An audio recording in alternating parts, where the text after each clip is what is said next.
Okay, welcome to this mixing video. Okay, my name is Akozo Kalaluka, and in this video I'll be showing you my mixing process, and everything I'll be doing I'll be explaining from start to finish. Okay, first thing first, I began by making a session folder. As you can see, I named it mixing session.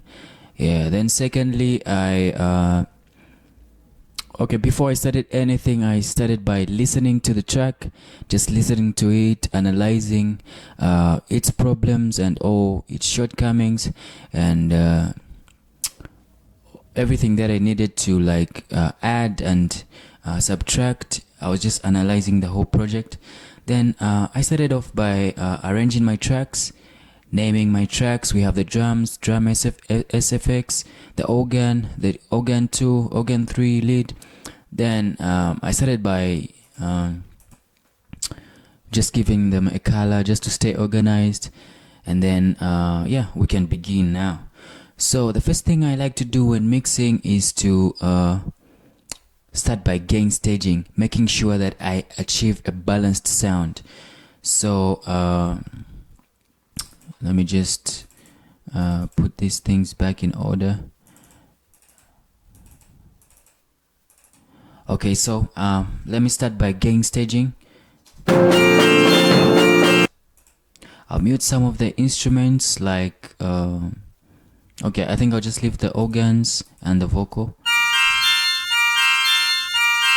Sweet. So for the organs, I don't really want them to compete with the vocal, so I'll reduce the volume to about -3 decibels. Sweet child of mine, how sound you. Yeah, somewhere there. Then I'll do the same for organ 3 as well. Sweet child of mine, how sound you sleep. Okay. Then I will pan these ones to the left, and I also pan this one to the right at about 50% to the right with the organ 3, and then at about 50% to the left.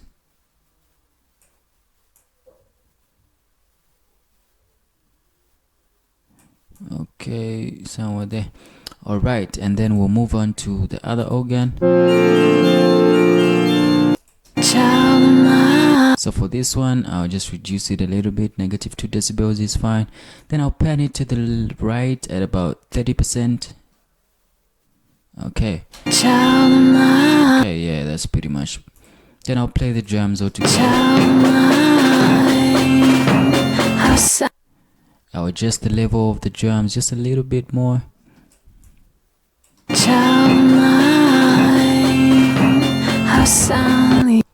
Okay, fair enough. And then for my drums, I won't do panning because this project had a wave file with all the drums in one single wave, and I found it really difficult to pan them, but I think it's okay. I'll just as I have done right now, I've just leveled the volume a little bit down, and then from there yeah, I think this is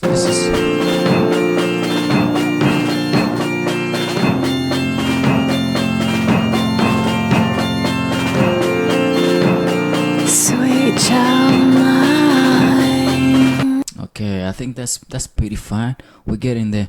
So now on my lead vocal, I'll begin by processing. Sorry, let me just remove this. I had already started doing some mixing, but I'm gonna remove that.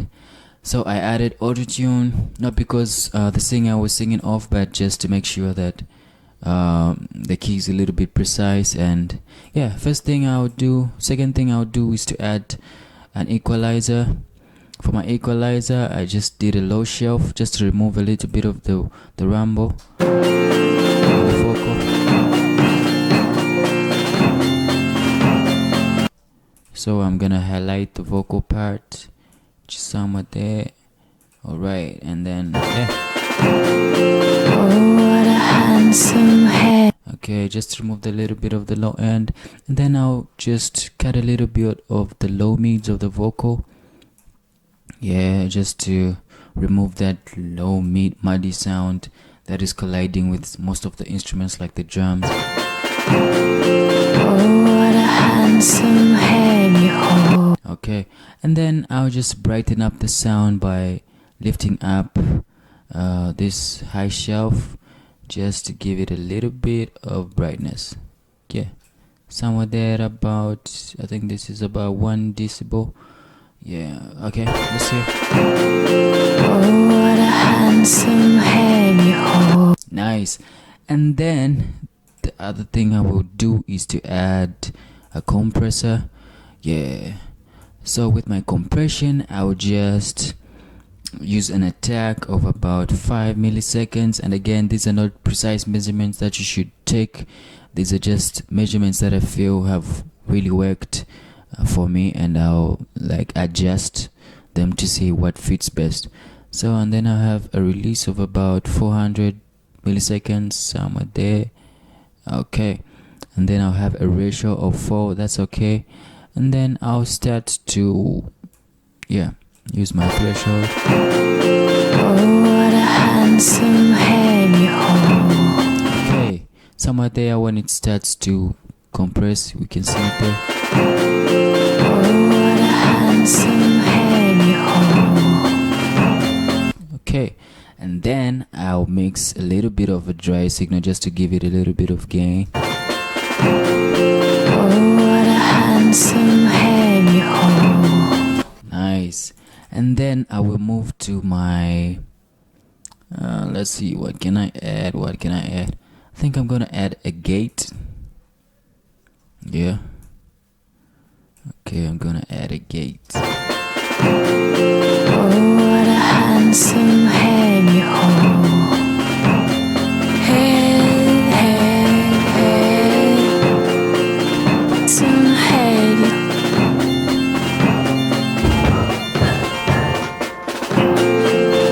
If your mother only knew all the troubles you've been through. Yeah, somewhat there. Yeah, I'll just adjust the attack a little bit. So now we can hear that when the vocal stops, when we hear the vocal and when it stops, we can hear that it becomes quiet, eliminating some of that background noise. Yep. And then secondly, I'm gonna add a limiter.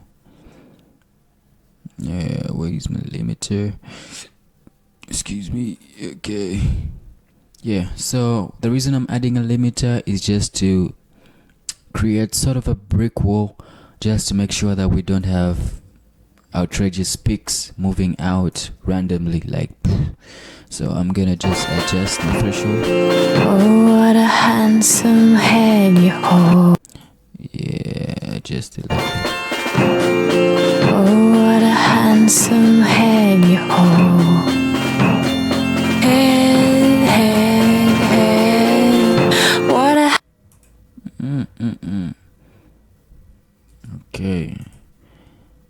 Okay, so I think I was supposed to add a de-acer before the limiter because of the sibilant sound, so I'm gonna replace this with a de-acer. So we have de-ace.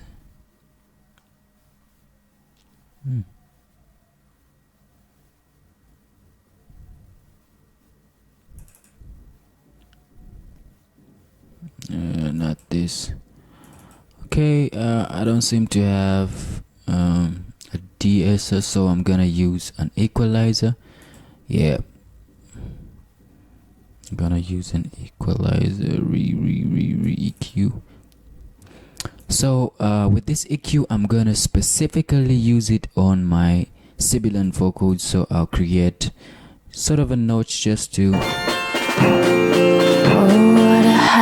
So I'm just gonna highlight the place where she says sweet. Sweet. Somewhere there. Okay, and then yeah. Sweet child mine. Sweet. So somewhere here. Sweet child mine. Adjust the bandwidth a little bit. Sweet child mine. Okay, somewhere there. So we've prioritize the equalizer to act as a de-esser just by using it here on the sibilant frequencies, but also maintaining a level of giving a level of brightness, which we did here. And then now we can add our limiter. Where is our limiter? Okay. Sweet child mine, I sound you sleep. Sweet child mine. Okay, now we can hear that we're starting to achieve something nice, really nice. Okay, I think for the vocal with the processing, that's pretty much nice. And then for my instruments, I won't pretty much add a lot. I'll just add an equalizer. In most cases, I'm gonna add a reverb. So I'll start by using a re-EQ. With this, I'll just cut off. Child mine, I sound you sleep. Sweet child mine. Okay. Yep. Just that, pretty much. And then with this guy, I'm gonna do the same. Child mine, I sound you sleep. So I'm prioritizing the most prominent frequencies that the sound is making, whilst subtracting the other frequencies that are seeming to be a disturbance to others. Yep. So I'm gonna do the same here. Child mine, I sound you. Okay. Then for this one, I'm gonna take out a little more of Child mine, I sound. I kind of like that. Child, This one I'm gonna boost the high frequencies a little bit. child mine. And then for the drums, I'm gonna create a drum group. Yep. Pretty much gonna put it at the top, copy all these guys, and then I'm gonna, yep. Child mine. For this one, I'm gonna add an EQ as well as a compressor. So for the equalizer, Child mine. same, I'm gonna cut the lows, not too much, because we're gonna remove that rumble from the kick somewhat there, and then Child mine. we're gonna subtract some of the low mids Child. somewhat there at about 200 hertz. Yep. And then we're gonna boost some of the high frequencies just so our snare could pop up, and our hi-hats. Child mine. Yeah, sounding great. Then I'm gonna add a compressor. For my compression, I'm gonna Child mine. add a fast attack just to give the drum over sound a faster, a punchier sound, and with more transients, I should say. Okay, yeah. Child mine. Then I'm gonna adjust my threshold. Child mine, I sound you sleep. Yes. Somewhat there. Then I'm gonna increase my gain. Child mine, I sound you sleep. Okay, I pretty much like that. And then, yeah, I think for the processing, that's all. And then I'm gonna see you in the next video where I'm gonna be adding the effects. Check you out.